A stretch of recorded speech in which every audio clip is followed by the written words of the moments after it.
Hey folks, welcome back. So we've had this equipment here for roughly about a year. So I'm going to give a review on the EG4 6000s in parallel. A few things that I learned along the way. One, if you buy real PV wire instead of the stuff from Lowe's, it is thicker and designed to be able to keep water out of here. So just order that from Signature Solar. Other than that, we're going to be rebuilding all of this with these, which is why all this wiring is going to go away. And we may go with a different battery for in this building and move these batteries in building 2. These batteries are great. They're running wonderfully. No problems with these batteries whatsoever. We're just looking at storage space. And we bought this cabinet for the batteries to go in, right? The EG4 rack mount, and it's super massive. And just standing out, like, you know, taking up a lot of room in this cabin. So this and these will move, and we'll probably buy the wall mounts. So I'm going to be looking into that and sizing. I'm going to take some measurements today.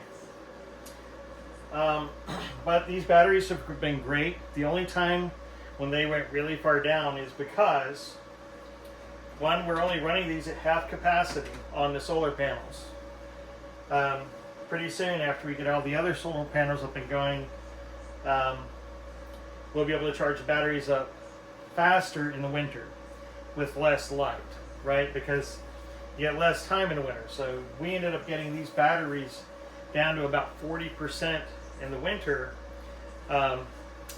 you know, and then of course having to try to get some charge up, so it didn't get a really good charge during the winter.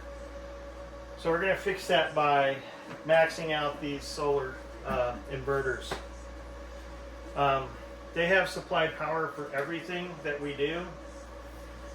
They've been extremely reliable. We've just kind of left them on constantly. And by the way, what we also identified, because we have the EG4 solar mini split air conditioner to 12K. I'll do another video about that for the 1 year. But what happens is that when you put that in heat mode instead of auto or eco, it will drain these batteries down to the middle of the night down to 40%. 20 kilowatt hours is a lot of battery backup. But it does have, the phone app does have an auto way to set. I'd use the phone app for that instead of the handheld remote. You can set it on auto and it conserves energy much better. We have not done any grid or generator. This is all off-grid complete. We might get a generator if we deem it, but in 1 year we haven't had a problem where we've ever drained these batteries completely. But we are adding solar panels simply from the aspect of wanting to be able to, in the winter, be able to collect more light and charge the batteries up.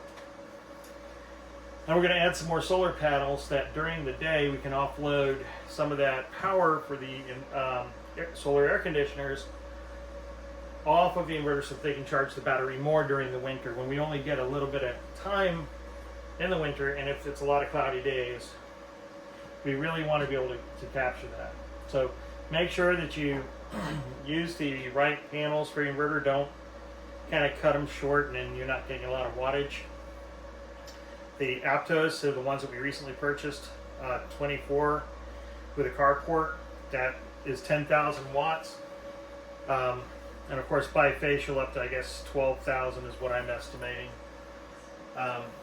It's a little overkill, but it'll maximize one of these inverters, or I'll split it and then split that array for different. So 1/2 going to each area, which will bring these inverters up to a higher wattage and allow that to charge the batteries faster. We've had no complaints whatsoever again.